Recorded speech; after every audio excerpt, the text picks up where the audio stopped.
And hello, movie lovers. I'm welcome to the show. With me, I have a very special guest with me. I have Justin here with me. We're here to review A Nightmare on Elm Street. I know that it's November 1st. I know this, but it's okay. It's going to be fine. This is the last horror movie that I'm reviewing as far as everything goes because of the fact that Halloween is over with now. So, without further ado, let's welcome Justin to the show and let's do this.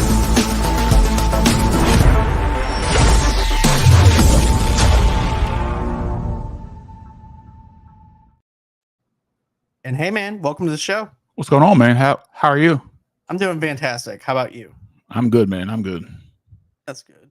So, this is your first time being on the show. Tell everybody about your podcast and what you guys do over there because you guys are doing some pretty good stuff. Yeah, we're trying. We just had two directors on from Nice.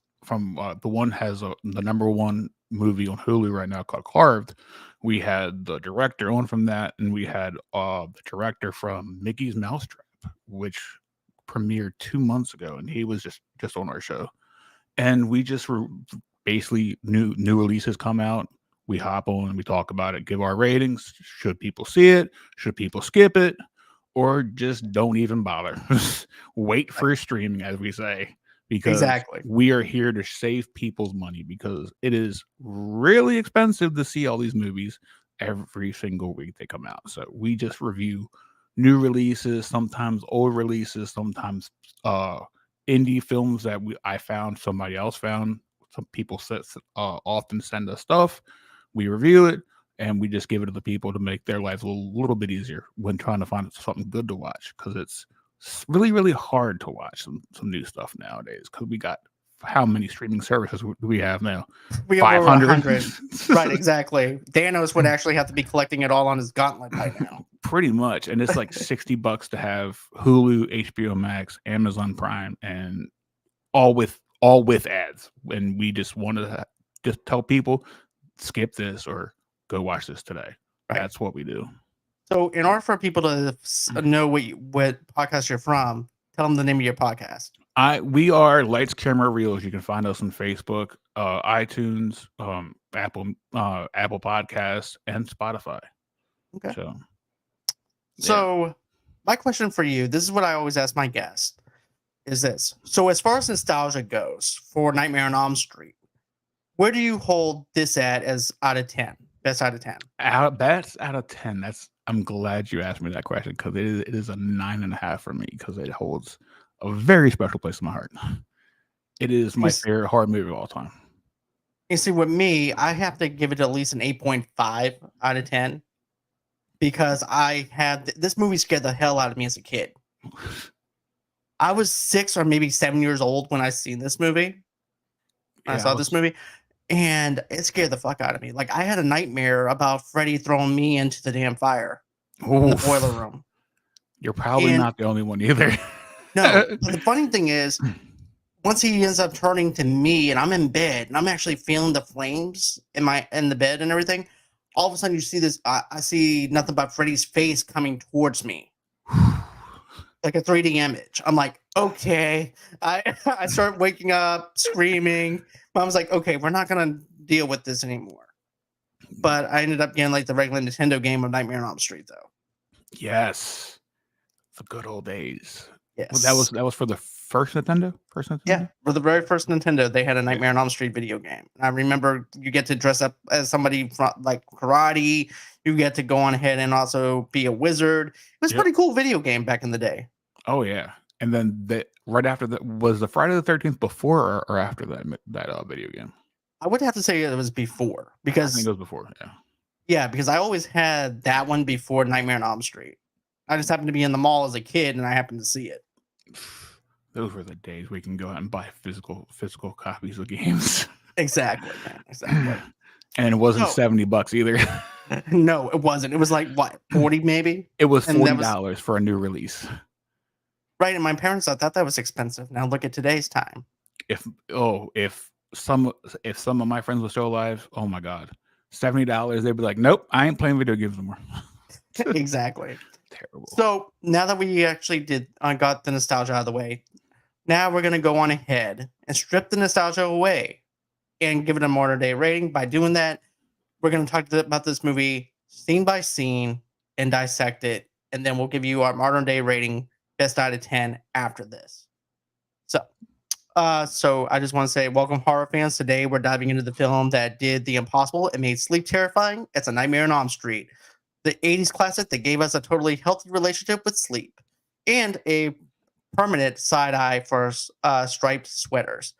You think about it, Freddy Krueger, the man who pops up in your dreams with knives for fingers and a terrible skin routine. Freddy's high maintenance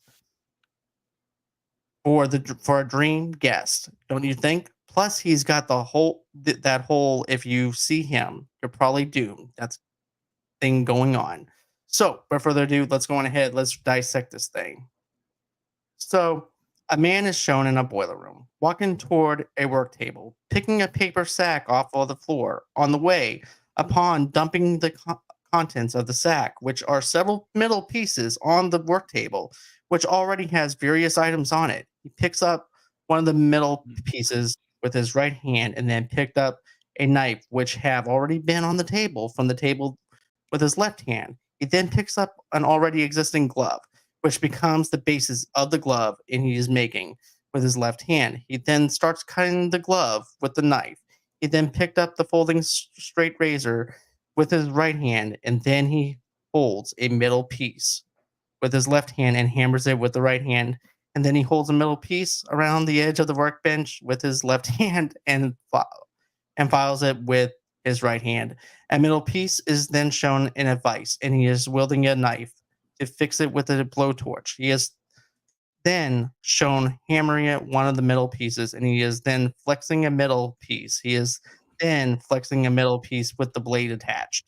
So, what did you think about him wielding the glove together to make the claw for Freddy? And also, too, I mean, what did you think of the whole setup of it being like a square, and then it extends later on as a widescreen angle? That is what probably drew me in the most because you see this man just walking up to a table, and just grabbing the sack, and you just see him just breathe, heavily breathing as he's making this, and this music is just dark and gloomy, and it's just going up, and then all of a sudden you see him put it all together, and then he flexes his hand, and then it goes into the title screen. I think it's probably one of the best openings to a horror movie. I think so too, because of the fact that you have that mystery element of who this guy is. You don't even know what he looks like. You don't know at this point of what you're getting. And even the trailer set in itself, they didn't even show you what Freddy looked like. It was like a mystery kind of thing. All they know was a Nightmare on Elm Street.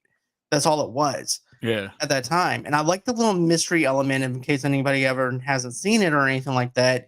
There's a little bit of mystery element within it in itself. It's like, okay, who the hell is Freddy Krueger? Who is this guy? Why is this a Nightmare on Elm Street? Why is he down in the boiler room? Why is he putting these things together? What's going on with that? So I love how they put that package together. And then the small screen to me is like symbolization of the fact of how we used to view things on TV.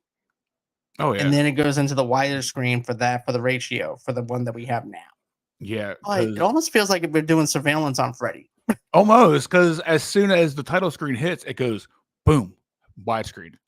And I'm like, I just want to know how they created that screen like that small, and then aspect ratio it all the way up to widescreen by 16:9, because that is phenomenal. Like, because I think that is probably what drew me into this movie, just the opening sequence, because you don't really see his face until like what?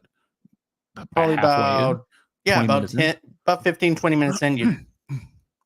Even when you see his claw, you don't really get to. Even whenever you see that one scene with Tina, you don't even really see him. You basically see the back of his head and his hat. That's all you really see, because he sticks his head out, and that should be how movies are today, because we don't really have attention grabbers. We don't really have an opening like that no more. Because no, we don't. It's like, bam, we're in, no slow pacing, nothing like that. Title screen. Right, exactly. It's like, okay, that's it. There's no lead up to the title screen. Nope. Or anything. Just names, credit.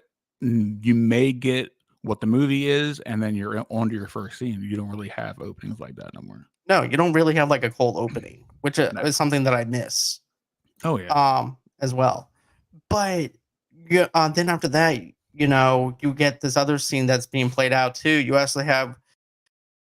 Um, you also have the teenager Tina is first shown against a bright white background, which could be interpreted as this strange white mist described in the equivalent part of this. A hallway with pipes on the upper walls spraying steam and leaking water is then shown with what is apparently the bright white background at one end, with Tina standing in front of it. There is water all over the floor, and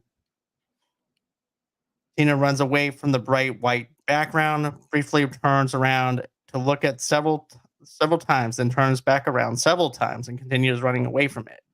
Freddy says Tina's name. Tina turns around. There's also a bright white background at the other end of the hallway. There's also a sheep in the hallway. Tina turns and enters the boiler room. The area where Tina enters the boiler room appears not to be floor level. She appears to be on the catwalk. This figured man is shown staring at her. So I like this element of the goat being in this as well in the hallway. It gives you a little bit of a spooky atmosphere. Oh yeah. That's one thing I have to say about the this Nightmare on Elm Street movie. It's very atmospheric whenever it comes down to the boiler room, and also whenever you look at the hallways of the school with the goat just staring at her, and just as Freddy's looking at her, and she just wakes up, and you have the douchebag boyfriend, and then you also had the mother as well that's looking at Tina. And I like how Tina's looking around like, what the hell just happened? Because I thought this guy gutted me. Yeah. And she has like holes. And then this is the first response of her mother goes, okay, honey, okay. Just make sure that you cut your fingernails so that way that doesn't happen again. You shouldn't be doing that. Okay? And then the husband's like, hey baby, why don't we go over to Vegas and get married? How about that? It's like screwing your daughter. If your fingernails are that long and does that to your nightgown, then there's something wrong with you. Because it was just slivers of nightgown just right there, and you see them. It's a big old slash mark, and the mom's response is, "Be sure to cut your nails tomorrow. By the way, I'm out. Peace." It's basically what it was. It was like, okay, I just want to bone this guy here, and you're ruining it all for me because you woke me up in the middle of the night screaming because you were going to die in your dreams. Right, and it was just a dream, and then I have to tell you to trim your fingernails because I just don't give a shit because I'm a horrible mother, and I just want to fuck this guy that I barely even know. So what is with horror movies? What is with horror movies having the worst parents ever? They really do. Even in the one where I forgot which scene I forgot what part it was, but remember that one scene? He goes, "Hey, where's the bourbon?" Yes. And then Freddy goes, "I said, where's the bourbon?" Yes. And there's a scene in this movie too that really shows how poor this parent is too. Yes. And we'll get to that one because that scene alone just goes, come on, can we get better parents back in the 80s? Just a little bit. The 80s was a horrible time to be a parent, it seems like.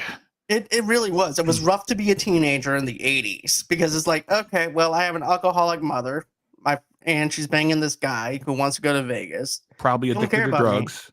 Me. Right.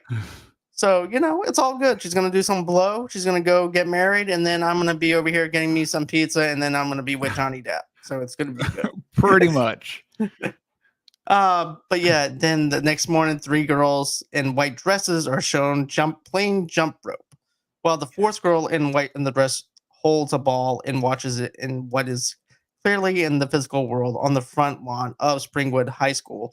Glenn Lance, who is the boyfriend of her friend Nancy Thompson, drove both her and Tina to the school in a red convertible. When they reached the sidewalk and began towards the high school, Tina tells Glenn and Nancy about the dream of the later tells Tina that she had a bad dream herself. Rod Lane, no, not like a porn star name or anything, who is Tina's boyfriend, then comes up behind them and tells Tina that he woken up with an erection. Tina then makes an unflattering comment about Rod's penis, which Rod doesn't appreciate because he's Rod, and then runs off to the school's front entrance. So this is my question about the three girls. I'm like, okay, so these girls are singing the song 1, 2, Freddy's coming for you. You would actually think that these kids would know about the legend of what happened to Freddy in this small town. Oh yeah. But you don't. No. But I think it was the whole fact that it was a town secrecy because of the fact that they didn't want that. Basically, they just wanted to protect their kids. That's how I got it. Yeah, I always thought the little girls doing jump rope were victims of Freddy, and they were just warning everybody else of him. That was my take on it. Now, do you think that the people can see them or anything like that, or is just like a prologue to just a warning to them that they can't hear? It's a warning to which they can't hear, because I don't think we have actually gotten confirmation from all the other ones that people can actually see the little girls. I think it's just a lead in. But and you see, do you think that they should have done that where it was like a town legend and then you have that song playing and then they see the girls jump roping and be like, hey, yes, why you're singing that song? Yes. I think actually in Freddy versus Jason, I think we get confirmation that somebody can see them in the dream world though, but they can't see them in the actual like real world. So, well, not only that, but even whenever you get that one part in, I want to say it was like Freddy's Dead or Nightmare on Elm Street 4, basically, where the little girl's over there drawing the boarded up house. Yep. And so in the dream, you can see that little girl that was jump roping in the first one, and there's interaction with that. But I just wish that there was more of a lead up to the fact that there's this legend in this town known as Freddy. No one talks about Freddy because of the fact of the things that he's done to these kids because he's a child strangler. Yep. I just wish that they would have actually expanded a little bit on that. But that was like the only little nitpick I have as far as this being like a modern day view of it. But looking at nostalgia, it works. Oh yeah, back in the day when this movie did come out, I think nobody really looked into it that much like we are now, because we're how old now? And this movie came out in like 84. So now people are like us are watching this and be like, why can't we get like a side story, so like a prequel? Like give us something that incorporates this into like a movie somewhere, like a timeline, like lineup. I think that would be great. I think so too. And I think that we needed to see some type of visual of this person doing something wrong and making us feel dangerous for him, for these kids. Even if it's like a shot in the back where you have the camera angle in the back and he's doing something and you don't have to reveal his face, or it's just the town thinking that he's doing something wrong. Oh yeah. But they try to do that in the reboot and it doesn't work. Why'd you have to bring up the reboot? It feels in so many ways. But then, like I said, you also have you have Rod that comes up and he goes, well, I had a heart on this morning. That's what I'm like, okay, this dude's as a douchebag. This is supposed to be like the bad boy type cliche kind of thing. Yep. With his porno name, as you said earlier. Exactly. My name is Rod, and I don't want you to talk about my penis because I am Rod. And we're 10 minutes into this movie, and we already have penis metaphors. It's hilarious. And it's after they show these little girls, and I think that's terrible timing. It is. I'm like, it's very terrible timing. I didn't even think about that till now. That's terrible. But of course, every character like this guy has a leather jacket. He also has a switchblade. He also threatens Nancy's boyfriend with the blade. Yep. As well. And I like this scene where it's setting up as like, well, I had a bad dream. I had a bad dream too. What was your dream about? And I'll tell you my dream. And it's just weird on how it connects. Yeah. and there's something more there. I love the fact that there's more to meets the eye whenever Nancy and Tina are both talking. Yeah. And then you also have Nancy's boyfriend. They're like, "Well, did you have a nightmare?" But at that point, he was already running Yeah, into the building. he was running away, so you don't really get that answer right that second. But who do you get the answer later? Yeah, he did. He got the answer. Not the one. Not the one you really wanted, but you still got the timeline right out the gate, man. Like I think as an overall horror movie that connects all the dots, I think this one is up at the top, man. Like, and we're already like what 10 minutes in. Yeah, we're about 10 minutes in, and it's setting up a lot. It's actually setting up the world building and what we're getting within this dream world. We're also getting to know Nancy for the first time, just as we're getting to know Glenn and Rod and everybody and those characters. And I like the fact that it's just those characters, and it's not any more than those characters. Otherwise, I feel like it's oversaturated Oh to the yeah, point. So I like the fact too, because I don't have to worry about trying to remember people's names. It's like, okay, I got this. and You know, they were basically showing that that these kids were basically just like every other group in high school, basically living their lives, and all of a sudden this happens, and it brings everybody closer together and trying to find out how to defeat him, try to fight him, trying to survive. right? And But this one is more like Nancy's just trying to figure stuff out as yeah, well. And I like how it has that slow build to it. It's like I'm trying to figure this out. I'm not sure what's going on, but there's something more that's going on. And it's just weird that my best friend, who also has the same dream about this guy in a red and green sweater, that's actually haunting my dreams. So I like that little element to it. yeah, But and it really focuses on her for 80% of the movie, like almost 90% of the movie. isn't Which it weird that we don't open up to Nancy? It makes it as if that Tina was the one who was supposed to be carrying the film. yeah, and basically they made you think this person is going to be the main character, and by the way, 30 minutes in, boy were we all wrong. Right. And that's what I like. I got rid of the character trope of that because we got that with the very first Halloween movie. And I like the fact that it got rid of that whole entire thing of like, okay, let's stop with the cliches and let's try to do something different. And I like how Wes does this. This is Oh the yeah. beautiful thing about Wes Craven whenever it comes down to his original work, is the fact that he always tries to do something different. And with you saying, like, basically bringing up Wes Craven and Scream, if anybody's ever seen Scream, the first person to die was Drew Barrymore, who was a blonde, and it's just weird that the first person to go in this movie is also a blonde, and I just made that I guess connection too. That's kind of weird. I guess Wes had a thing with blondes where he didn't like blondes too much. That's weird to me. I just remembered the first scene of Scream, and Drew Barrymore is the first to go, and then thinking about this movie and rewatching it for the 954th time this week, and I'm like, whoa, blonde too? That's wild. It But is definitely wild whenever you think about it under this context. But to be honest with you, Rod to me at this point is the most punchable face in this. oh, 1010%. It's almost like he watched The Outsiders far, far too much, and Like, basically tried to be Ponyboy Curtis over here.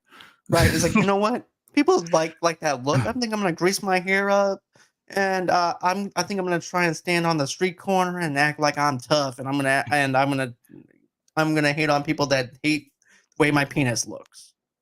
And with a name like Rod, I already want to punch him. Like Right. Rod Lane, come on now. Exactly. So Tina and then tells Nancy about she couldn't go back to sleep after the nightmare she had. When she asked Nancy what she dreamed about, her friend refuses to answer. Glenn implies that he'd have a nightmare as well and runs. Okay, so we already talked about that. Tina then says to Nancy that maybe they're about to have a big earthquake, saying that things had gotten weird before. Before they go into the school to start class that night, Tina, Nancy, and Glenn are having a sleepover at 620 Elm Street to make the distraught Tina feels better. as she is still troubled by her nightmare. However, as Tina describes the man she encountered in her dream, this makes Nancy remember that she had also dreamt of the same person. She describes more details of the figure. He wore a red and green sweater and has a large fingernails, to which Nancy assures that he made himself, which he scratches over everything, which makes a scary noise. Although he registers a look of recognition himself, Glenn assures them that this they are talking about is impossible. But I like how the mother's out of town, Tina's mother's out of town, and you want to count on your friends to be there for them because this nightmare is just tearing her apart. And I'm sorry, Johnny Depp is not the most threatening person to actually have there. You would want to have Rod there before you would want to have Glenn there. And he's wearing a sweater over his shirt. And I'm like, what is he going to do if this dude comes for this entire group? Right? I already know who the first one to go is going to be. And I'm like, of all people, why didn't you invite Rod over? Why didn't you have Right. both of them? Like, and I'm like, this dude is about to get it first. Because And- Glenn is basically a preppy dude. Yeah. And you can definitely, this guy is hitting the tennis court. And or a bocce ball court. exactly. But then you also have this whole entire deal too, where he actually has these sounds to make it look like he's at his friend's house. I love the sound tape of this. It reminds me of Home Alone with Kevin with the talk boy. Yes, with the old big stereo system with the 2 tape recorders. Oh my god! What I want to know is how did he get that out of his fucking house Without his nobody mom knowing. noticing? Yeah, because you really can't put that in your pocket, man. No. That is the old school stereo. That is probably like what 50 pounds. It was like 60 pounds back in the day. Yeah, and I just want to know where he recorded that entire tape because it sounds like he has the entire tape recorded of sounds because it goes from drag racing to gunshots to people arguing, just all these random sounds on this tape. I love the soundtrack though. That was pretty cool. If I was going to spend the night, I would want to have Glenn on my side in a sense, so that way I can at least get him to throw the tape on. But let's just put it like this: Tina and Nancy both ratted him out with them screwing up the tape and them laughing hysterically in the background. That's a dead giveaway. Right? Yeah, Mom. Don't worry. That's just the TV. Don't worry about it. Okay, we're fine. All of a sudden, you hear a woman crying. It's just, I'll make sure I turn down the TV. I promise. Okay. Call 911. I'll call 911. 911. I'm just like, dude, just stop it. He's still going with it. It's like he's caught, but he's still gonna go with this lie that he's doing. But if given him a modern day parent in that scene alone, he would have been like, just come home. Just come home right now and accept your punishment right now. It's a wrap. That's at least 2 weeks right there. Exactly.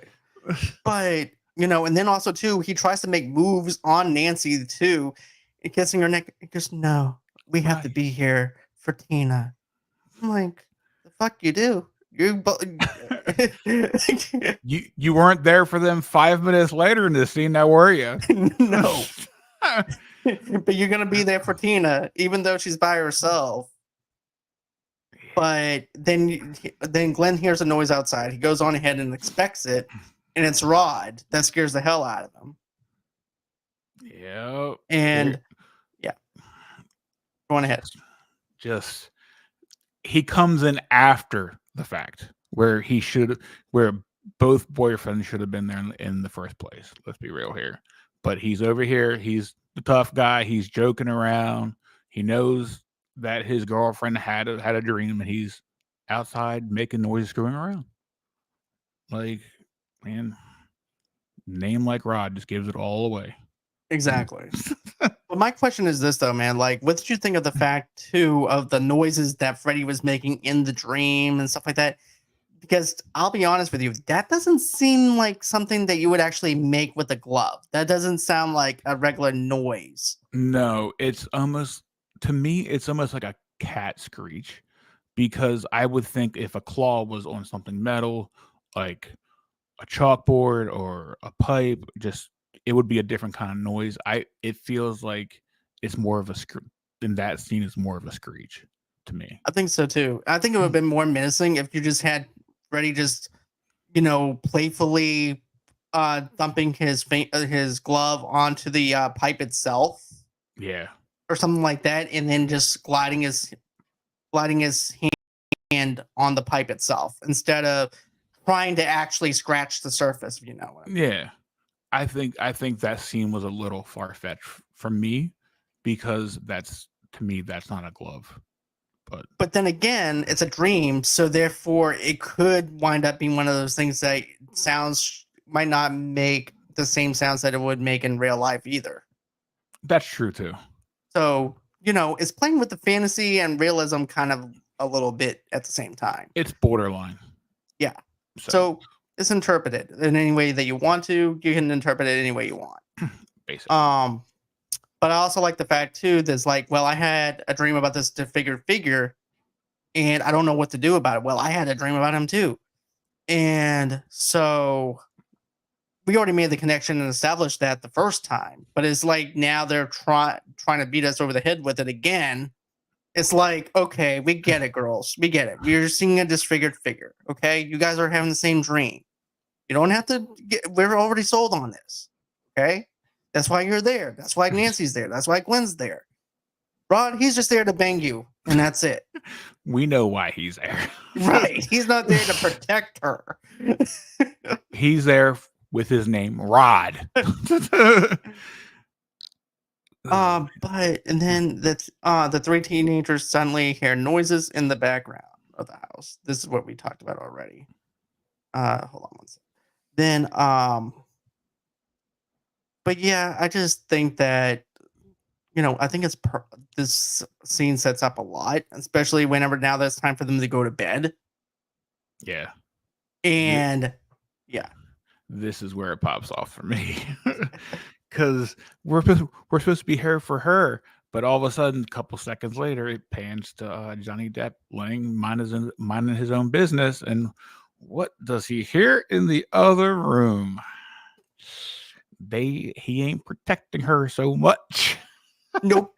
But he is protecting her vagina, though. That's the only thing he's protecting, because if anybody's coming to get that, he ain't gonna let anybody in that room. No, he's not. But okay. I like how Glenn is like, okay, thank you. I do appreciate this so much. He's really pissed off because of that. And and then at this point, they're going at it, and then they're going back they wind up going to sleep. And then Tina has a nightmare.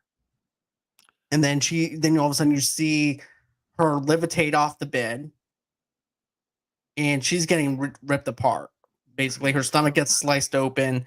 She's spinning around in circles. She's getting dragged up on the ceiling, and Rod gets slapped by Tina's feet and knocks him unconscious. Yep, knocks him in the corner. Right. But I like how I feel bad for Rod at this moment, because now Rod is defenseless. He does not know what to do, because there was nobody in the bed with him beforehand, and now all of a sudden there is. But he can't see nobody. No. All he sees is claw marks going down her stomach and her basically ripped to shreds. And I think the actor that played Rod does a fantastic job of showing the fear. Oh yeah, because there's like what 2 or 3 scenes where it just shows his face in the corner. It doesn't really show anything else, and I think that really makes this scene pop more, because that makes more and more people scared watching at home. Just seeing somebody's face just pan in like that, and then it basically takes over the scene, and then it pans back to Tina being spun around like a basketball. Right. But let's also talk about the crucifix scene, though, too. Oh yeah, I forgot about that scene. I love how it looks. Oh yeah. Where the crucifix is hanging up on the wall. Freddy is leaning. You see a shadow on the wall, and he's kind of leaned in. And then the crucifix just falls on the bed with Nancy. I don't know. There's just something that makes my skin crawl every single time I see that scene, and it's That so good. that scene that's just wild to me. And she wakes up and then she grabs the cross and she goes, oh, puts it on her nightstand, goes about her sleep again. I'm like, that doesn't draw a red flag anywhere. Like there was just something over you technically, and you just basically put your cross back on your bedside. No, It I'm I'm happens. I'm up out of there. I'm sorry. If that's me, I'm up out of there. I'll I'm be with you as well. I would find my couch so fast, be like, nothing bad can happen down here. It's my couch. Exactly. And but also too, Tina's also having that nightmare though too. Let's talk about the nightmare in the alley as well. She investigates on who threw the rocks on the encounters the discreet man again reveals himself. This is the first indication that Tina is dreaming. After chasing her down the alleyway in the house, Freddy catches up to her in her backyard after scaring her by cutting off two of his own fingers with a knife on his glove. He finally gets a hold on her. As he scuffles with her, Rod wakes up to Tina screaming as she continues to scuffle with the man under the blanket. When Rod removes it from her, he finds Tina finally shaking as the man uses his glove to slash at her chest. Though Rod doesn't see him, the later is forced to watch as Tina dragged out of bed and on the walls and on the ceiling, as Rod helplessly watches while same time screaming out for her. He reaches out to Tina before she falls onto the bed and tumbles on the floor dead.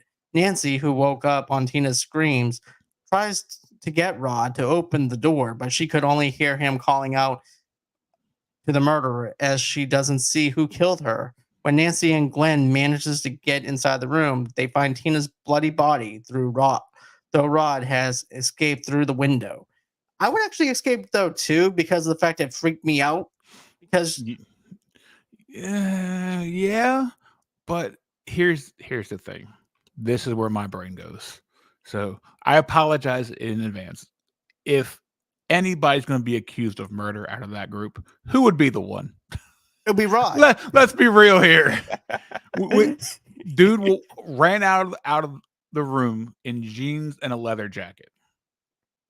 Like, right, that's number one suspect. That's number one suspect. Right, And Glenn is like, I can see the cops going, well, who do you think you did it, son? Well, I don't think it's Glenn. Glenn, who else was there? Well, there's a guy named Rod. Yeah, that. What does he have? Oh, a leather jacket. Yeah. A switchblade. Yeah. Boots, motorcycle boots. Yep. Okay. That's our guy. You forgot one thing: criminal record. Criminal record. That's the rap sheet all over the place. Indicate it. Oh, 1,000%. Like, and the fact that he just bails. If he would have stayed around, I think it would have gone differently. But the fact that he bails just puts him under the spotlight more, and with his leather jacket and his jeans and his biker boots and his rap sheet and his knife. That's just an open and shut case, basically. Right. And at this point though, too, you also have, I love the dream sequence though of Freddy cutting off his fingers. Then you also have you have that going on. Then she pulls off his his face. It turns into a skull. Yeah. And then the long arms going down each side of the alleyway. Yeah. Oh, man. Even though it was a short dude dressed as Freddy, but at that time though, it worked for its time. Oh yeah. It was definitely horrifying. And plus we didn't really have good effects back then, so they had to use what they had to use, and it was effective. Right. So I'm okay with it. I loved it. I love that scene. Every single time I see a dark alley, I automatically think of that. Now the fact that I didn't know that that it was a short person with that just ruined the scene for me. Thanks. Sorry, I didn't know that. With nostalgia. I didn't know that. Why'd you ruin? I just lost the point. There you go. Damn it. Sometime later at the Springwood 5th Precinct Police Station, Nancy's father, Police Lieutenant Donald Thompson, and a son are discussing the indictment and the murder that had occurred. Lieutenant Thompson then speaks to Nancy and her mother as he is angry that Nancy was sleeping in the same house as Rod. who he refers to as a lunatic delinquent and believes that Rod is responsible for Tina's death, Nancy denies that Rod is a lunatic, but makes no attempt to deny that he is delinquent. Donald asks Nancy if she has a sane explanation for what Rod did. But I like it. He didn't do it, Dad. And Dad, I feel bad for the dad in this movie. It's like, Oh, what? same. It's like, what the fuck? Now this is why I got divorced from your mother. Now I'm having to deal with this. You know? That is every line that has ever had to stand up for their bad boyfriend ever in their life. He didn't do nothing, Dad.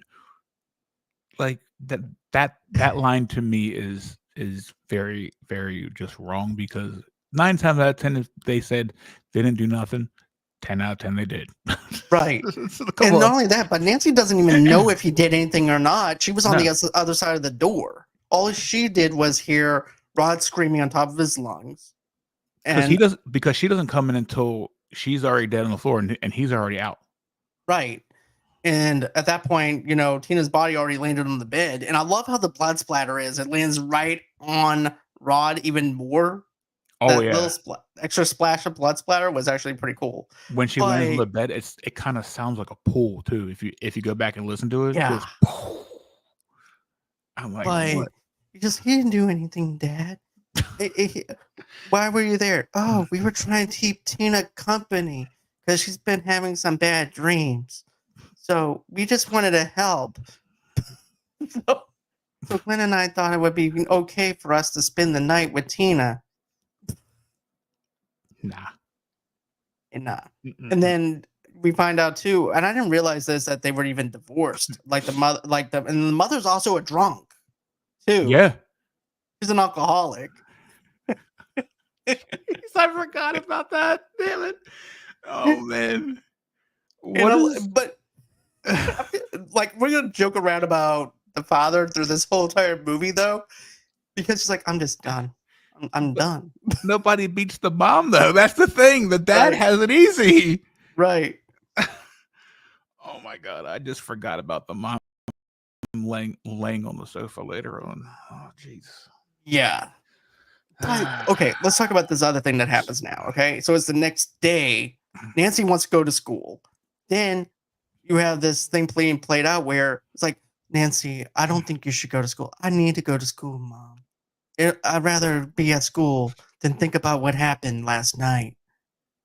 And here, have some coffee. And I like how all of a sudden you don't know where the coffee's at, where it came from. It's just automatically just shows up. It's like, and it looks like a Folgers commercial. It's like, oh, coffee. And the way she hands it to her, it's like they were going to put something on the mug, because she hands it to her sideways, and then she just, as you said, a Folgers in your cup commercial over here. Right. So bad. But I don't blame Nancy in a way. It's like, look, I need to do something to keep my mind busy. Otherwise, all I'm going to think about is what happened. And I lost my friend. So I get that. But then the father goes on ahead and leaves her for bait. It has like a Michael Myers kind of vibe to it, because she sees a guy standing there and all of a sudden he's just gone. Yeah. And then Rod just comes out of nowhere, out of the bushes. And what tries better to way to say kidnap that her. you're innocent? Right. Here's the thing though, man. What better way to tell someone that they're innocent? By grabbing you, putting you in the bushes.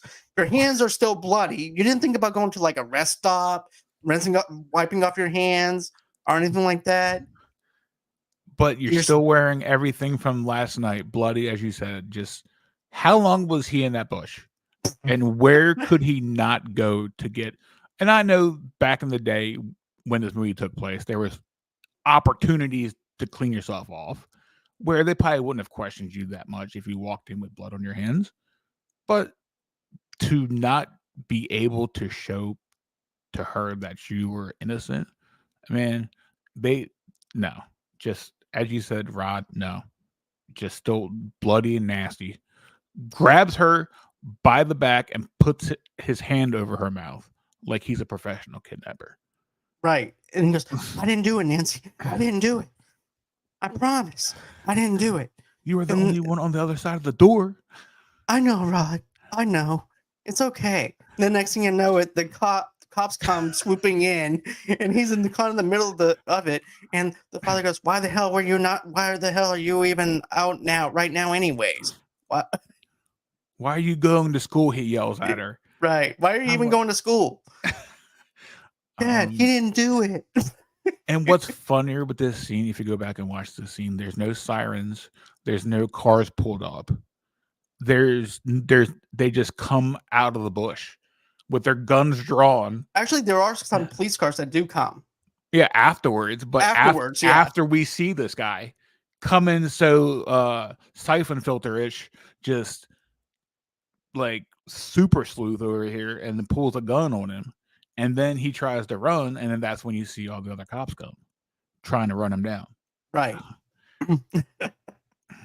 But I just thought it was hilarious though, because the father's like, "Okay, fuck my life, okay," and Just, so just the eye rolls from him, it just gets me every time. He's like, shit. I didn't notice this until I started doing the review for it. Like, I like this is why I love reviewing films, man. Like, you pick up on things that you've never seen before, so you have to really be glued in. And I never noticed how annoyed the father at this point. Like, I watched it this week, and I just counted the eye rolls and just the shit. And then him just walk away just mad as shit for no reason. Right? Just But here's the thing. During class, Nancy notices Tina's corpse is in a body bag. Standing outside a classroom, leaving class, she finds the body bag being dragged down the hall, leaving a trail of leaked blood. Turning the corner, Nancy knocks over a hall guard who is wearing a green and red striped sweater. The sleeve was a solid red like Freddy's sweater. She demands, where's your pass? To which Nancy replies, "Screw your pass," and runs down the hall. However, the hall guard calls out to Nancy and Freddy's room. Looking back, Nancy sees her wearing the same glove that Freddy wore. The hall guard tells Nancy, "Hey, Nancy, no running in the hallway," before letting out an evil laugh. Nancy continues to follow the trail of blood, because that's what white people do, down at a stairway and into Springwood High School's basement. Yeah, that's completely normal. But well, back then maybe. I don't know. I don't even think back then. Hey, they had some hellish drugs back in '84, man. Come on. Yeah, okay. Suspend your disbelief. Maybe the same stuff that they had in Wolf of Wall Street. How about that? Oh, The definitely. Quaaludes. Oh, and another drug that rhymes with cocaine, probably. Yeah, that too. The mix, not so good. But I liked how the fact that we don't know that she's dreaming. No, Or you really don't. Right. The only indication is the kid that's reading off Shakespeare in the classroom. Yeah, that's weird in general. Like, shouldn't the teacher be doing that back in the day? Like, you have a kid reciting word for word Shakespeare over here? Unless it's just punishment work for the kid. It's like, okay, you're being destructive, so you're going to read Shakespeare. Yeah, then maybe, but Maybe. yeah, there's really nothing here that screams out dream to me. No. Until she goes into the basement. And then sees the body being dragged down the hallways, and she just follows by the blood all the way itself. down. But even whenever you see Tina in the body bag, she's like, Nancy. Oh, just... And then the body bag's being dragged by itself, as well as like, there goes Tina. But I love the play on on this, where she knocks down the hall guard, and then it's Freddy's glove, and I love that whole entire thing of, is it a dream? Is it not a dream? When she stuff like that inside the classroom, because I remember as a kid, I'm like, is she dreaming? Is she not dreaming? I still love and now that I'm an adult, I was like, okay, she's dreaming. Yeah. And stuff. So that's something I really have to say that I really still enjoy, is watching those elements play out. And the fact that she has a sweater and her face is all bloody, and then she has the glove on, no running in the halls. That's just iconic right there to me. And that's just it for me. I didn't need anything else right then and there. I just needed that, because those lines are legendary with this franchise. Like, Right. I think that, the two elements that you have here, you have Tina being dragged and you also have that. And they both blend together to the point where it's not oversaturated no. or anything. It's there to draw you in and wonder what Nancy's going to do. And it hooks you. The basement is revealed to be connected to the same boiler room Tina had went into. Going into inside, Nancy was attacked by the same man who finally revealed his name is Freddy. Realizing that she is dreaming, she burns her arm on the boiler pipes to force herself to wake up. Upon awakening, she screams in the pain in the classroom, alarming the teacher in the class. Embarrassing and scared, Nancy elects to leave the class and go home while her arm is still burned in the same spot as in the dream. Now, I told my wife this because she was watching this with me, right? I was like, I remember this burn being so much more. It's like Freddy just took her and gave her an Indian rubber. Yeah, it was only like a light shade of pink. Right. But if this is where the whole suspend disbelief comes from, because if we were going by the boiler room standards, then skin would have been hanging off. Right. In my head, but it was just like a little bullseye right on her arm, and she just touches it, and I'm like, no, her skin would have been badly burned. And now we're looking at this like, come on, could you have thrown more into this a little bit, just a little bit, to make it more believable? Because remember, he grabs her arm and puts it on that for like a good hot second, and you just hear the skin sizzle. So Right. you're like, okay, you got me here.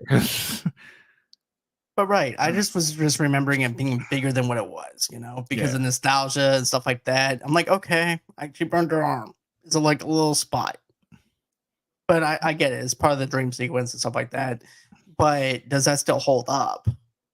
Now that you bring it up, I was like, that's kind of weak. Yeah, like you could give us a little bit more. Like, right. Now that we're doing this, I'm questioning my 9.5 from earlier.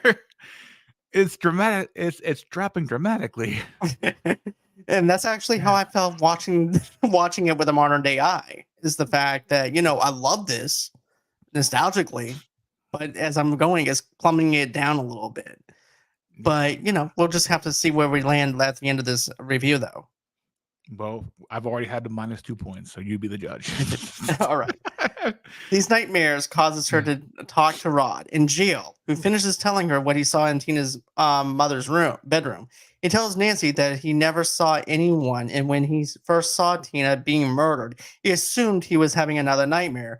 When Rod mentions that all 4 slashes in Tina's chest happened simultaneously, she finally believes Rod's innocent. Okay, if you're already believing Rod's innocent when your dad's interrogating you, then why do you need to actually know if Rod's innocent? Why would you need to talk to him some more and interview him some more if Right. you're already on his side? Unless it's like, I think this guy's innocent, but I'm not sure he's innocent. I'm kind of doubtful in my own mind.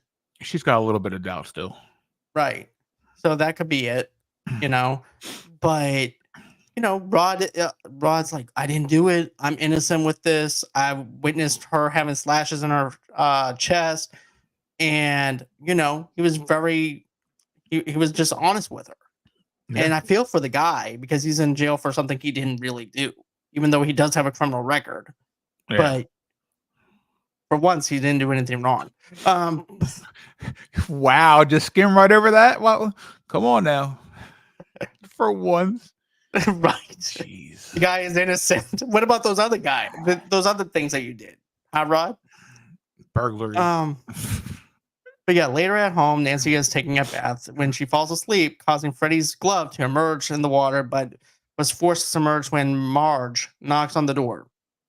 She warns her daughter to not fall asleep because she watched Dateline that night and told her not to be falling asleep and offered her warm milk, to which Nancy rejects it, calling it grouse. As Nancy drifts off into the tub, Freddy pulls Nancy under the water, causing her to scream, which causes her mother to come running into the bathroom after Nancy is able to wake up and get out of the tub. To be honest, I'm just joking about the whole Dateline thing, but it just seems like one of those things that your mother would say to you. Now, honey, do not stay in the bathtub too long. You're gonna drown. And remember those commercials that we used to get in like in the 90s? Where you have a kid that like the babysitter is supposed to be watching the kid and the kid's in the bathtub and he drowns. And I'm thinking to myself, as a kid, I'm also thinking this to myself. How is that even possible? Because so it reminds me of that kind of thing of like mentality of like I just got done watching Dateline or Current Affair and I saw someone drown in the bathtub. Yeah, I as soon as you said Dateline, I got flashbacks of the old. I don't know if you remember this, the commercials that used to play. It's 10 o'clock. Do you know where your kids are? That's what I got from that scene because you could tell she's already plastered. She's like, Right. don't fall asleep. You're drowned, and she's just shaking her head. I'm like, this chick is already sloshed. It's probably only 9 o'clock Right. at night. It And might she not be a probably good doesn't remember idea, nothing. Mom, to have the liquor bottle while you're telling me this. And why would you warm up milk? I'm not a 6-month-old baby. I'm not a little baby. Come on, who's really drinking warm milk? Let's be real. Right. But I do love the scene though, where you actually have Freddy's hand come up and it grabs her. I love that whole entire aspect of it, and then it pulls her down under the water. It has like a Jaws kind of flavor to it. Oh yeah. And that's something that holds up still. I think that holds up. Well, it holds up if you didn't watch the documentary on it because it kind of pulls that curtain back. So everybody, don't watch the documentary. I watched the documentary. Did you? Yeah, exactly. You know exactly what I'm talking about. Right. Like this scene is still probably up there, as you said, Jaws. Basically, it is probably the best moment in horror to this Yes. day still. Because you basically get her pulled under and it's not a bathtub anymore and it's just a lot of water. And come on, Jaws, water. I think it was a nice little twist to this scene to make it more scarier for people. And get this. I remember watching Stephen King's It and being scared of it because he came up through the drain when the kid was taking a shower. Now I'm scared that Freddy's glove is going to come up through the drain and pull me down. So you're not taking any kind of showers or baths for this entire month? I'll be like, look, you know what? I'm just going to take a sponge bath and I'm good. I will use this sink over here. I think this sink is pretty safe. No, not really, because then Freddy can use it as the. But if you do the sink, you can have your warm milk while you're doing it. So I think it's a catch-22 over here. Relaxing.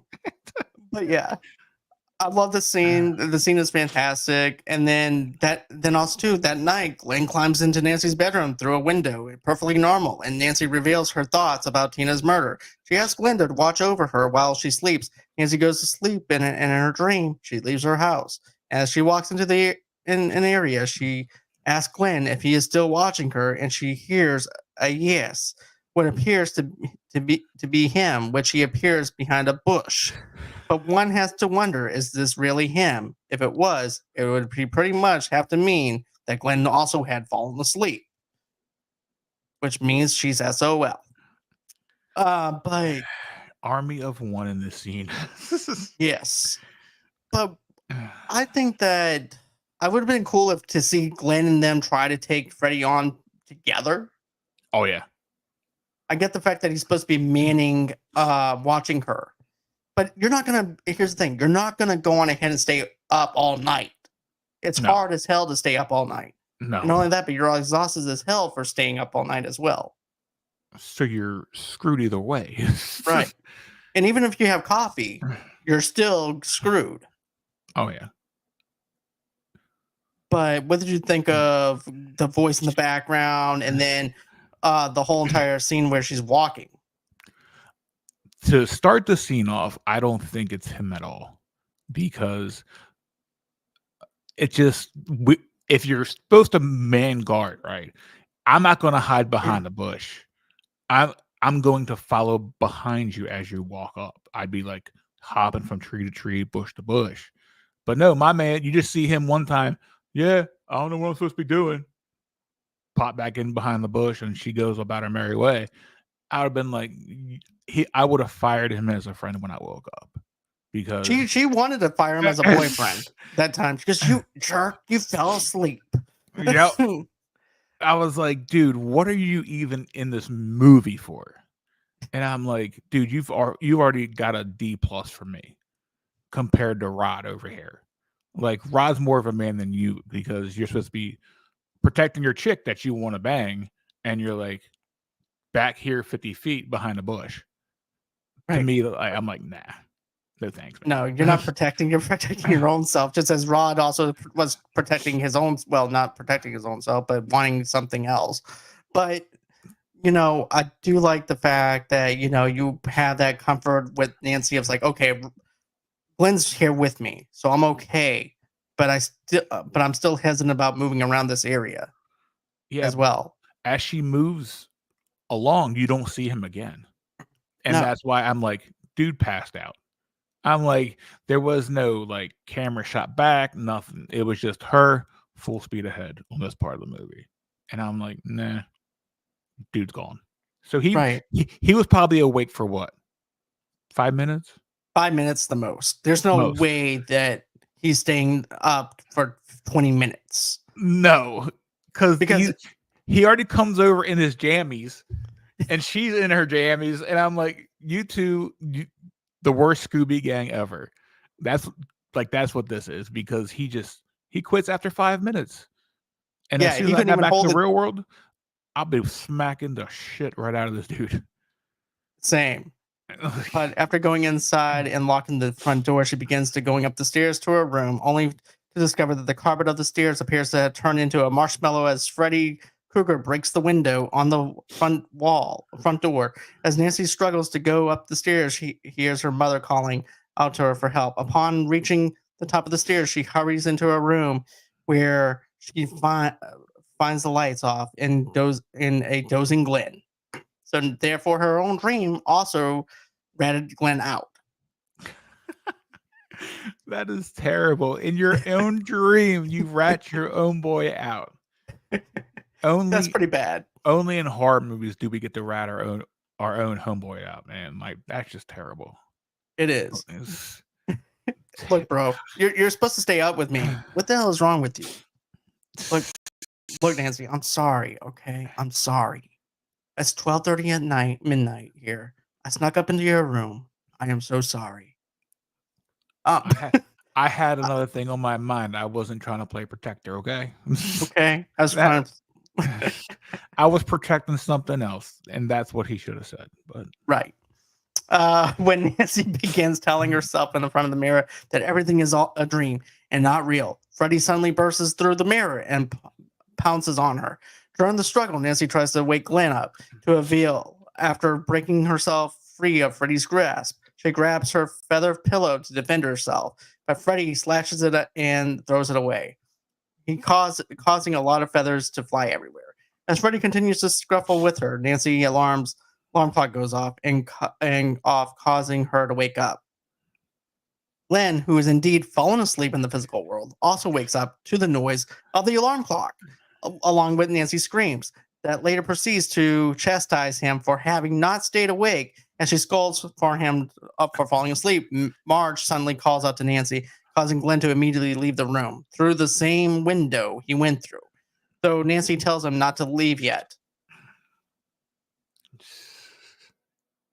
And I'm like, why would you want him to stay there? Your mom is coming to see what's going on. And she hears, you're right. She hears you yelling at somebody. And she looked back like she was waiting for him to be there. Like she was already like having a story of why he's already here. Like, already developed in her head. Nope. No. It's better off story, for you. Right. No story is gonna your mom's not gonna believe that shit. With a hormone hungry boyfriend that lives across the street from you, just happened to be in your room after midnight. Okay. Wonder why he's here. Okay. Right. As you work, close his door. I can explain. Okay. Nancy, about those guys that live across the street, they're not very nice. That's what I heard. And they only want you for one thing, Nancy, Dang. okay? Okay. That is like a bad after school special right there. It is. Like, this is what not to do. They were trying to help us. Look, in this movie, they were trying to help us back in the day. But now we have finally now we're getting to the whole thing where Marge comes into the room in her nightgown. She asks her daughter if she's okay. Nancy convinces her that it was just a dream, that she is going to go back to bed. After Marge turns off the lights and leaves the room, Nancy calls out to Glenn, but discovers that he has left. Of course he did. After finding him, they both go to the police station to see Rod. Meanwhile, in Rod's cell, an invisible Freddy ties up the bed sheets into a noose and proceeds to quietly wrap it around Rod's neck while he just lies asleep. After Nancy manages to convince her father to let her and Glenn visit Rod, Freddy proceeds to drag the latter by the noose and hang him from the ceiling cells, making it look like he committed suicide. When Lieutenant Thompson and his subordinate notices Rod's being hanged, they immediately untie the noose around his neck. Upon checking for a heart attack, they realized that Rod had died, which left Nancy devastated with the cops not knowing that Freddy was responsible. Rod's death is deemed a suicide. This scene is probably the coolest kill scene in a horror movie because you don't even see nobody do this. You just see the bed sheet just creeping up and boom, got him. So quick. I think this scene still holds up to this day for me. I love that scene. Yes. That scene is quick, easy, and it gets the point across, I think. Right. And it also makes it look like that Rod felt guilty for killing Tina as well. So, so it makes him look even more guilty for something he didn't do. And it was because of Freddy. And then you also have Nancy, who's still horrified about what happened. And, you know, the lieutenant is like, okay, something's going on here, but he doesn't quite know what's going on. But yeah, I thought that scene was pretty good. I think I still like it. Up. Yeah. So the next day, a graveside service is being held for Rod at Evergreen Cemetery. After the funeral, Nancy tells her parents that Rod was not the killer and describes the killer as a horribly burned man who wears a dirty red and green sweater, a weird fedora hat, and has razors on his fingers. This causes the color to drain out of both of her parents' faces, indicating recognition. Marge then takes her to the Kaja Institute for the study of sleep disorders, which ensures she gets some sleep. So you have a killer that's killing people in their sleep. So therefore, she's going to take her daughter to a sleep clinic to help see what's going on with the daughter, to find out what's going on with her sleeping habits. Okay. Oh my God. Oh my God. When I watch this back, I'm like, so she's having trouble sleeping. This person comes at her when she sleeps. Let's get a sleep study. And remember, this is coming from a person that's probably drunk. Right. So we have to factor that in most of this movie. Like my favorite thing is though, when the father goes, "You need to see what's going on with our daughter." I'm working on it. And again, we get another shit eye roll from him. And then those sleep doctors were also boring too. They looked like they were about to go into a coma. He goes, "Okay, she's dreaming now. She's going into the REMs." And you should have seen the clip that I actually posted on TikTok. I actually have a scene where it has them, and all of a sudden it starts playing REM, "Losing My Religion." I saw that video. Yeah. I was like, "This is amazing." Thanks. And what makes this scene funnier to me? Do you recognize one of the nurses? No, I don't. The lead nurse that talks to her is Wes Craven's wife. Really? I didn't even know that. Yeah, it's wild. I actually watched this last night and saw her name in the credits that she played a nurse. And they were married, I think, for 5 or 6 years after this movie, and they got divorced. So that was pretty wild to have his wife actually. That's pretty cool. I didn't even know that. Oh yeah. I saw the credits. I'm like, wait, Craven? Lynn Craven? Is that Wes Craven? And I researched it. It was Wes Craven's spouse. And then, as Nancy goes through a comprehensive test, she once again has another nightmare. No surprise. After March and the doctors manage to keep her under control, they discover a white streak in her hair and her arm cut. Nancy then finds that she has brought something out from her dream besides her gray hair, Freddy's battered hat. Upon seeing the hat, this arouses concerns, but also other feelings in Marge, who is clearly hiding a secret. But let's talk about this. So you mean to tell me, Freddy, you didn't do anything but change her hair? Of all things he could do, he puts a streak in this girl's hair and loses his hat. Yeah. A supernatural being can change hair. Okay. That was weak. That was just, Wes, I love you, but that was some weak writing. I think, to be honest with you, I think the purpose of this scene was just the hat. But I think they kind of headlined the hair more than the hat in this scene.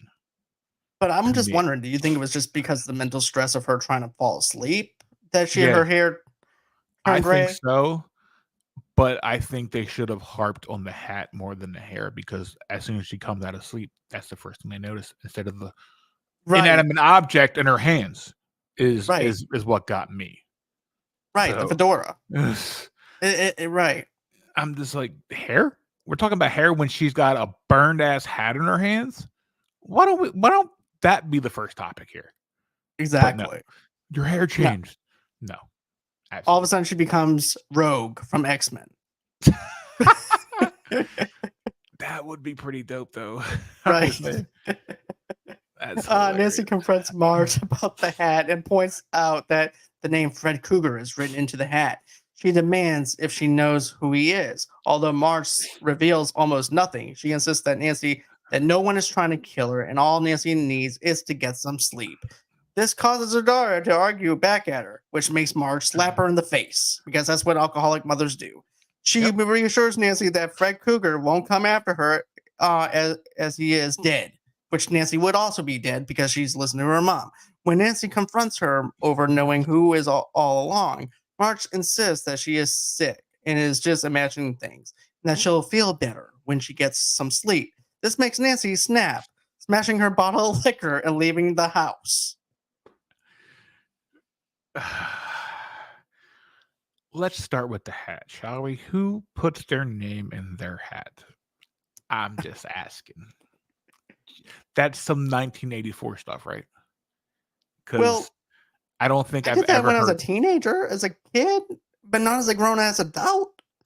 That's what I'm saying. This dude is a full being, right? At this point, he's up there in age, I'm pretty sure.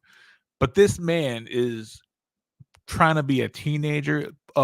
If I lose my hat, please return to F. Krueger. Like, come on now. Krueger, or is it Freddy Krueger? I don't know. Like, I don't see the R here. Is it Krueger? And the easiest way to get punished by your alcoholic mom is to slash her favorite bottle of liquor. Yeah. That's the only two things I got for here, because this scene was a little bit hilarious to me, because we go from like a serious role with the whole sleep study to a real life battle here, because you got your mom battling alcoholism, and now you're basically having a battle with your mom now. Instead of Freddy versus you, it's now you versus your mother, and that ties in with the real life stuff. So I got nothing for the alcoholism, though. Me either. And it seems okay. I mean, it's not the best, but I'm like, this, I could actually done with maybe a little bit more for this. I think this was their way of trying to make the movie hit home a little bit harder, I think, to make the characters more human here. I gotcha. And because remember, supernatural all the time, you got to put some realism woven into your story somewhere. So I think that's where they're going with this thing, because it was kind of very, very laggy to me. Yeah. after the scene we had. So now we have meeting up with Glenn again. Nancy reveals she hasn't slept in 7 days. Glenn at this point asks her, why is her hair gray? I'm just kidding. Tells Nancy about the baldness of sleeping and informs her that when the villainous see a monster in their dream, they turn their back on said monster, robbing it of all its power, and it will disappear. He then notices that Nancy is reading a book on Kelly McAllister's booby traps and asks her on what it is for, and she informs him that this is for survival. So the movie turns into Home Alone in a drop of a hat. Ha! right. See what I did there? See what I did Yes, there? I did. Very good placement. This was kind of funny to me because it really turned into Home Alone for me. It was It does. I'm waiting for this man to walk through the front door, and this sledgehammer is going to hit him, and paint can is going to hit him on the head and stuff like We'll that. get to it. We'll get. I'm just we'll like, it's just. But I do like the fact if they would have actually left out. I understand that this is the '80s and this is before Home Alone because it came out in 1990. But did Nightmare on Elm Street predict Home Alone? Maybe. But I think just having the fact of Nancy explaining to Nancy of taking back the power would have been enough. You didn't have to have the Looney Tunes playbook of booby traps. It was the Acme playbook from the Looney Tunes over here. Right. Wile E. Coyote. Oh my god. But yeah, I just think of it would work better if they went on ahead and be like, okay, you can take the power back by turning your back on the monster himself. You didn't have to have that booby trap book. No. And you didn't we don't really need her setting up the booby traps either. No. I think without those two scenes. We're gonna talk about that. We really are. Oh god, here we go. This is gonna be the best part of the show right here. Right. Freddy Krueger was a child murderer who was killed at least 20 children over a decade earlier when he was released from jail, and technically due to the improper signed warrant, the parents of the victims, that with Marge among them, proceeds to track Krueger down to an abandoned boiler room. They pound gasoline all over the boiler room, pour the trail of the gasoline out the door and its end of the trail, and watch the boiler and burn until the fire went out. When she assures Nancy that Krueger cannot hurt anyone, she reveals he is the bladed glove, which she takes from a hiding place in the furnace. As proof, it should be noted here that the glove can't possibly be the same glove that Krueger has been using in the dream world. So, yeah. I do like the fact that you had the mother's like, hey, look, me and the bunch of people got tired of this mass murderer. He was let go, so we had to take justice in our own hands and kill this guy. So I like that part of it. And then the fact, too, now this guy is also haunting dreams because of the stuff that the parents did in the past. So that part works for me. Yeah. Same. Like, we get more backstory here. So since they have the glove, is this why we get the scene in the beginning of him making a new one? That's actually a good point. Maybe that is a dream sequence. So he lost his, so he had to make one at the beginning to get revenge, I'm guessing. That's where my head is at. Because if she has the original, then this man's going around with the one he made in the beginning then, right? That's where I'm at. Yeah, that's where I'm at as well. I think that might be it. But I also like how Nancy also comes home and she finds her mom with these bars on the window, like as if she went to like Home Depot. It's like, sir, give me your bars on the window. What do you recommend for bars for windows? Well, ma'am, let me go on ahead and cut these down. Okay, well, just give you all of the same size because every window is probably the same size. Okay, now we're talking about this. How long was she gone for her mother to do this? Is my next question. Because this is something that would probably take a whole day to do. Yes. So if she was gone a whole day, cool. But the fact that she's on the couch, sloshed, after doing the bars on the windows, is downright hilarious for me because she hired somebody to do this in what I'm gonna say 3 to 4 hours. Yeah, 3 to So 4 hours. that's a lot of windows on Yeah, the that front of is a that lot of house. windows. So this scene was kind of laughable for me too because you come Yeah, home and your home's a prison now. You can't leave. Nobody can come in. Now what do you one can do? come out. And she also changes the locks too. Oh yeah. Oh, you ain't going nowhere. Jeez. Even Glenn's not going to even be able to come over now and sneak into your room unless he wants to visit you behind bars. Ha. Just like she did Rod. Ha. Right? I see what they did there. Yeah. When Nancy tells her that, okay, so now we're setting up this whole entire deal now where Glenn's going to die. Oh, So- rest in peace. Yeah. So basically, she later that night, Nancy calls Glenn and makes a deal with him. She tells him that he is going to go into her dreams and pull Freddy out. She requests Glenn that to be there to knock him out when she pulls Freddy into the physical world.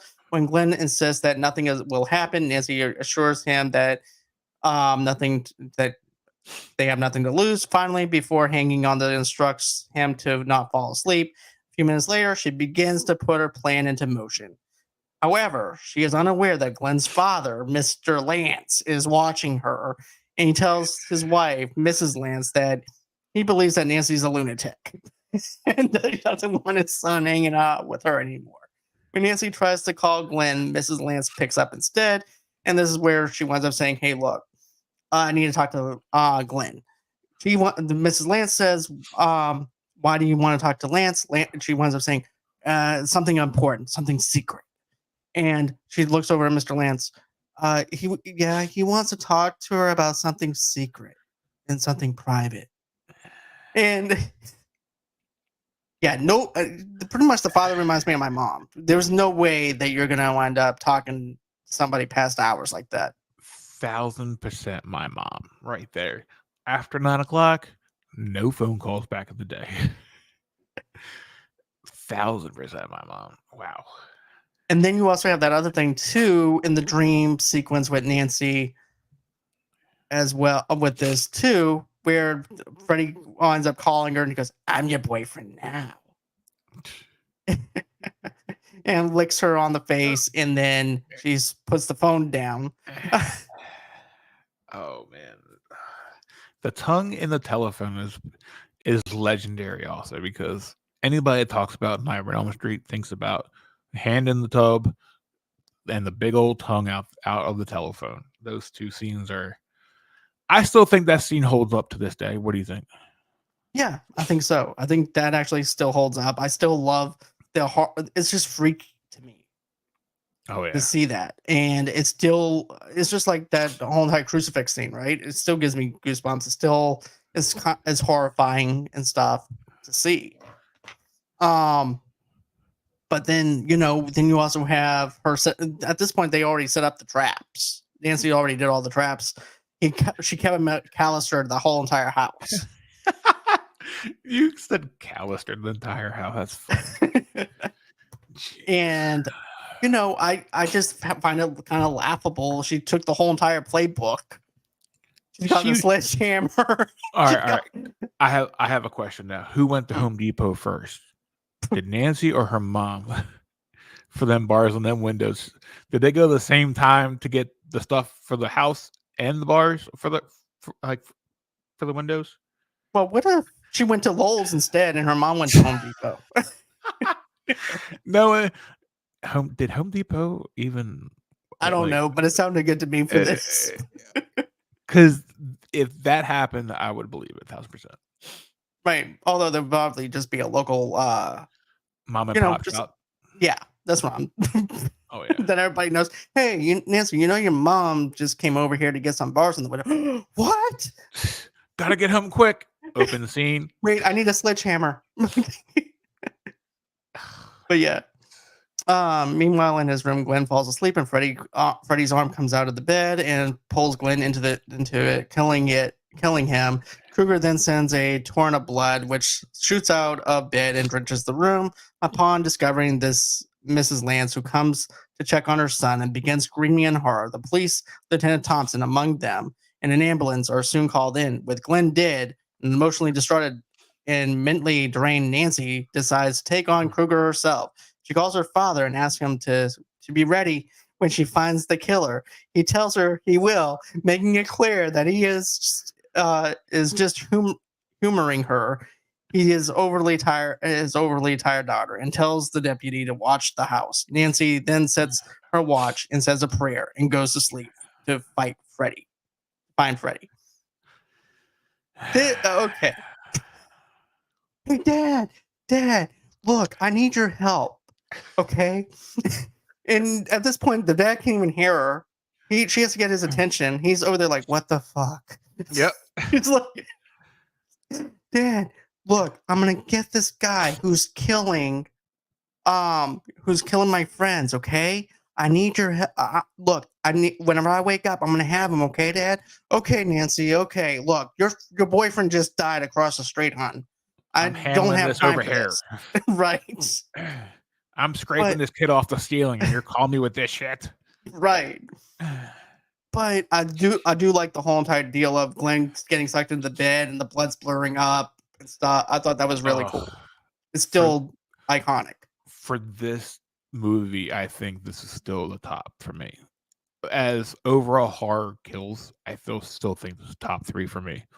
Like the hole in the bed, the TV going into the bed, the sheets going into the bed after him, and then nothing but blood all over the walls. Still top 3 for me of all time. That was it. But what did you think of the whole fact too? You actually have Krueger coming into our world now.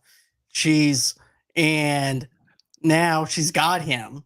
Yep. I like how she has a hold of him and she has him like this, and then she wakes up and she's like, where is he? Yep. And then all of a sudden you get a big old surprise where he is, because this is the same scene as she wakes up with the trellis and the flowers on her and everything too, if I'm not mistaken. Yeah. Okay. Because I'm just trying to pinpoint where we are. Yeah, this is actually the dream sequence where she's climbing up onto the roof. You remember, and that whole entire thing falls on top of her. Yeah. And then she kicks that off, and then she's like, "Where the hell is he? Where the hell is he?" And then probably the best jump scare in this movie, he jumps out from the side of the bed. That's the scene that got me as a little kid. Same here. It was because it was quiet. It was eerie quiet, and it just comes out of nowhere, and you don't expect it. There's no music to signify the fact that there's somebody lurking or beside her in the bedroom. Oh yeah. And you're wondering too, does she have to go back to sleep again to try and get this guy back into our world, or what? So, but I love it. I love how they set that up, and then now you have the booby traps from Kevin McAllister. You have the sledgehammer that ends up kicking, that winds up coming into and basically kicking Freddy in the balls. Then you have him being set on fire like Marvin Harry. Then you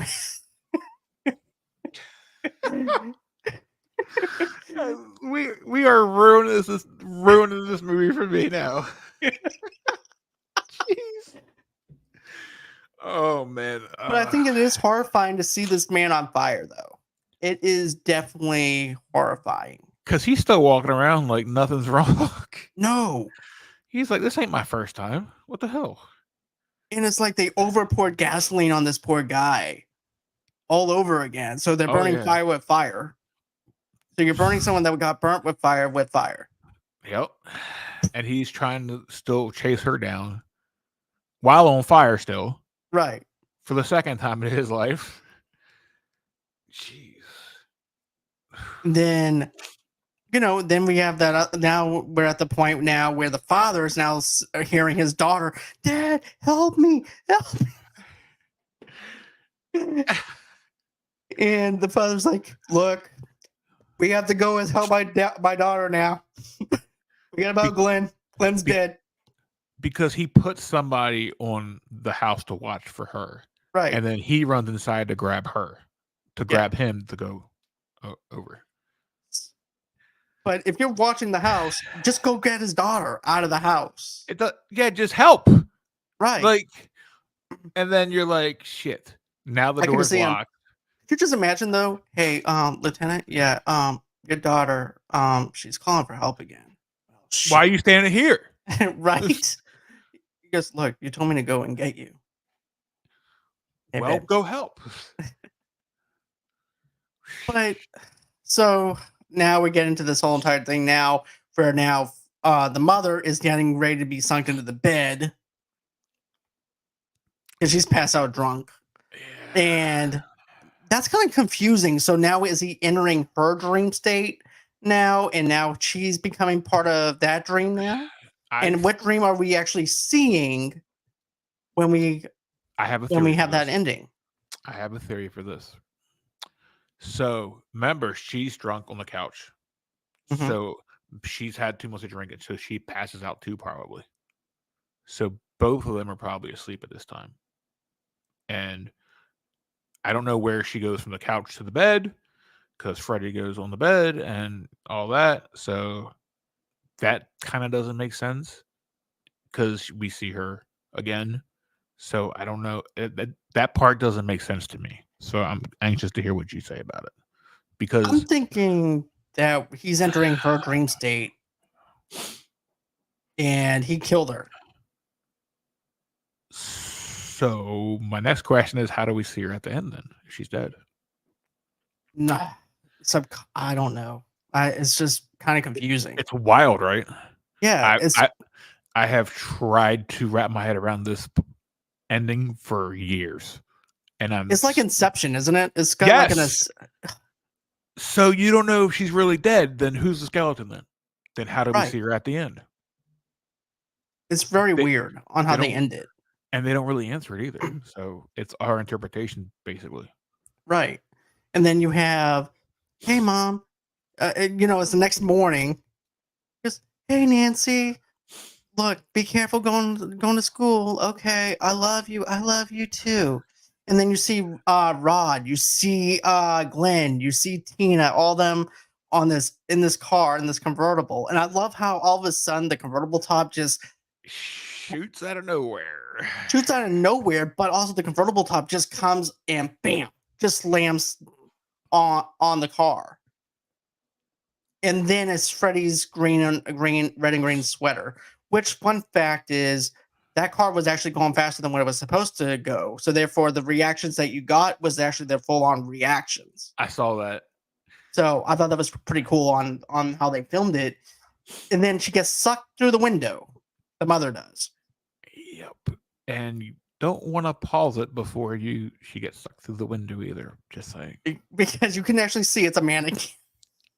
You did that, didn't you? Yeah. I did. Same. But even if you don't pause it, though, even though it's very fast and it's supposed to be that disbelief, I noticed it. And I don't know if it's because of the fact it's the 4K or not, but I noticed it. I think the 4K told the story quicker because I watched it. I watched it on as in 1080p, and then I watched it in 4K, and you can see it a lot broader in the 4K. You don't have to pause it. So if you got the 4K, it gives it away. But I definitely love the 4K though. I love having this on 4K. I'm glad that you recommended it. I watched the uncut version and I watched this one. I like the uncut a little bit more than this one. Yeah. But whenever we're stripping away the nostalgia, and we talked about how we rated it, I gave it an 8.5. You gave it close to a 9. Do you stick with your 8.5? No. Me? So where do you stand on it? If I had to give it a rating right now, I would 7.5. Okay. Still. Okay. I'm gonna go down to like a 6.5. Oof.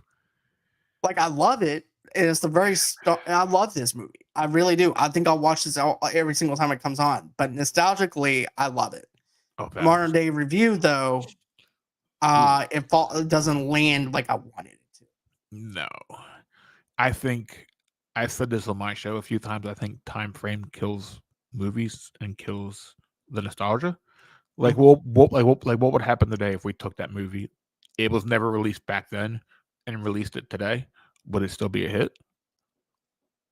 It would be 100. You want to know what the budget would have been? Because this is actually an indie movie, right? Yeah, So because this would be a 150 to 250 million dollar budget, and it would be oversaturated with CGI. It wouldn't be as good, and therefore they won't be able to make their budget back. Which also means you don't get any of the Nightmare on Elm Street movies. nope. I think time frame still kills movies because one of the movies we talked about recently was the original Exorcist. What would happen if we brought that out today? Right. Oh yeah, and then guess what? Nightmare on Elm Street is actually 94% on Rotten Tomatoes and 84% for the popcorn meter. Really? Rotten Tomatoes actually gave it a good rating? Yeah. Oh my god. But yeah, 94. Okay. I get it. I get the idea of why. But Yeah. let's see. Brendan Main says I agree with that. Okay. Thank you, Brendan. Thank you, B. Thanks for popping in. Yeah. Thank you. That's my partner in crime. Okay. It's good. It's good seeing you in the comments. That is surprising. For the Rotten Tomato score. But yeah, all in all, Nightmare on Elm Street, great fit. I'll still will watch this regardless of the fact that my nostalgia has died down a little bit. Yeah. But modern day rating and stuff is, I still love it. I still will watch this movie no matter what. I have this on the DVD box set as well. So yeah. They got my money a few times. So Justin, my question is, what do you guys have coming out for your podcast? We will be doing an Alien Romulus review this week sometime. Oh, nice. So, because that just hit digital last week, so we got to hit that up. We're talking about doing a best action movie of all time list also. We will also be doing an A24 episode, a Neon episode, and I think that's everything in the making right now. Okay. Let's see here. I know that we're going to be doing our review of The Penguin episode 7 coming out on Wednesday for that episode. And I cannot wait to dive back into this world again. And then after that, we have one more episode. And of course, 8 o'clock Central Time, 9 o'clock Eastern Time for that. We do have an audio only podcast episode that's going to be dropping sometime next week. It's called Best Opening Scene, Top 5 Opening Scenes Ever in a Movie. So that's what I have being released. We just released our episode of The Penguin, episode 6 today. So go ahead and check that out. And okay, so you guys are also doing a Venom review. Venom review. That's why he's on my payroll. There you go. and go check out their Ernest review too. That thing was amazing. Thank you. I'm glad that you enjoyed it. That's another that was another one of my favorite movies of all time. Ernest Scared Stupid. I loved it. I love going back and rewatching it. But yeah, that's gonna be it as far as this goes. Justin, please stay back so I can exit you out of the studio properly. Thank you again for wanting to come on the show. I do appreciate it. Thank you to everyone, including. You're welcome anytime. Thank you to my wife commenting in the comment section. Thank you to Brandon also showing some love over here as well. All right, guys. Well, that's going to be it as far as the show goes. Don't forget to smash that like button, subscribe button. Don't forget give me a 10-star review on our podcast, wherever you guys get your podcast from. Also, too, our letterbox is actually in the description below, so you guys can see my reviews that I've done for movies of 2024 so far. So go ahead and check that out. Always until next time, guys. Bye-bye.